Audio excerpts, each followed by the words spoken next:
he was fighting dogs, but it's his property, it's his dogs. If that's what he wants to do it, do it. That's what the ex-runner-back of the Washington Redskins, Clinton party, said regarding to the case of the dog fighting in 2007 involving Michael Vick, the ex-quarterback of the Virginia Falcons. My name is ninfa.a-spe113-spr12, and today I will talk about the contemporary dog fighting in the United States.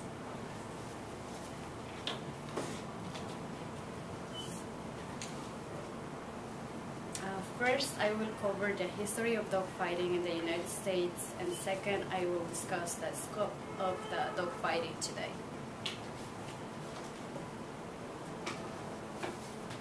The history of the dog fighting in the United States. When dog fighting was introduced in the United States, according to Hannah Gibson of the Animal Legal Center, dog fighting was introduced in the United States in 1817. According to Gibson, also a new breed of dog called the Staffordshire Bull Terrier also was developed in the same year and was introduced in the United States on top with dog fighting.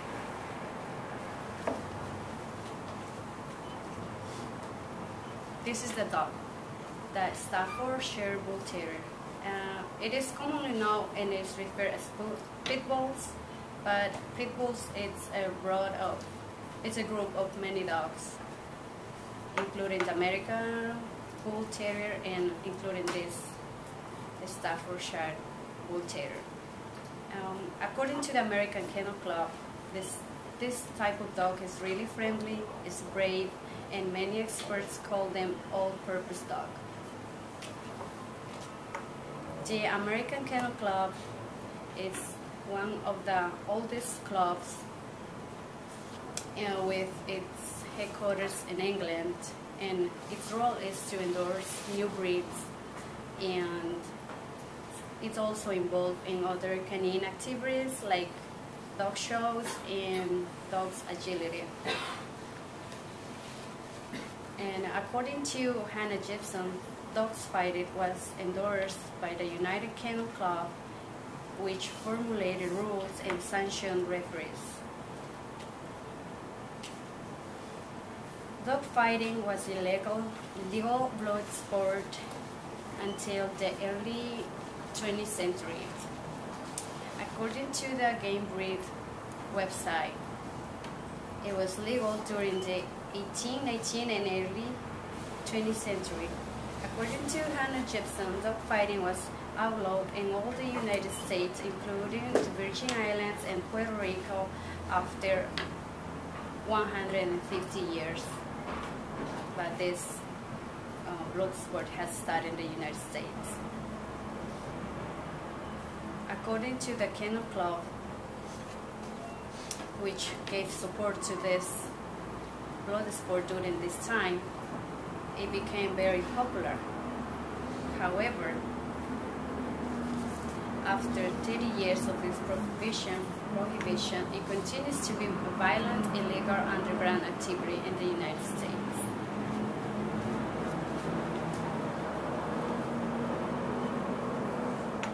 The scope of dog fighting today.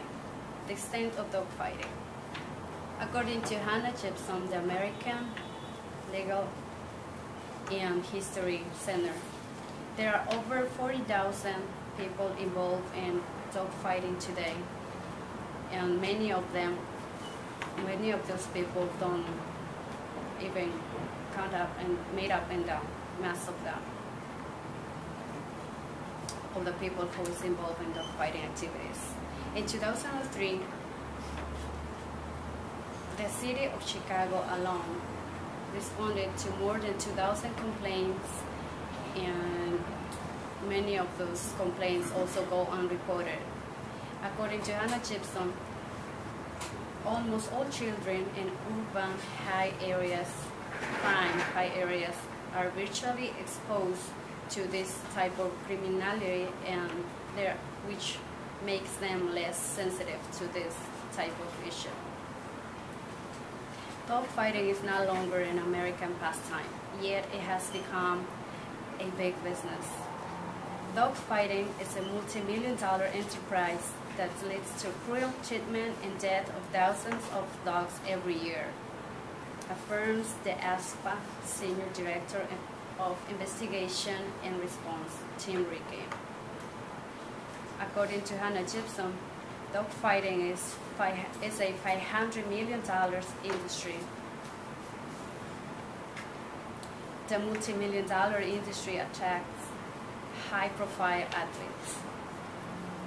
As we can see, many of us could recognize this high-profile athlete whose name is Michael Biggs. He started his own dog fighting business in the early 2001, and after 7 years, Biggs was convicted for engaging in illegal business and killing innocent dogs. Biggs was sentenced to 24 months in federal prison and also was ordered to pay over $1 million for the care of the dogs that were confiscated in his state. In conclusion, I have discussed a little bit of the history of the dog fighting and when it was introduced and how big the business, how this has become the big business and how is it today. And also how after 30 years of its prohibition, it still continues to be it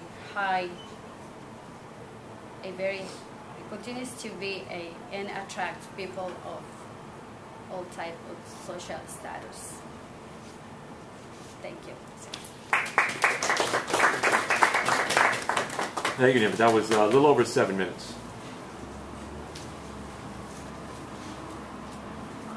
Good.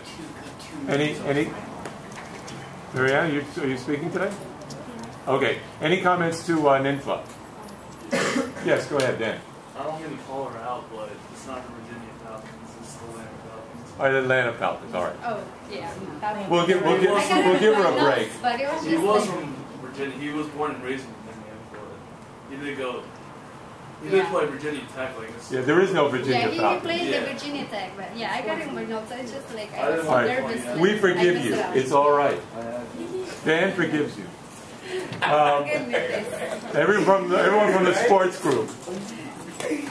My son does that to me all the time. So I always get something wrong about the sports. He'll go like, "Oh yeah, you don't know anything, you dummy." You know, he's got to forgive me.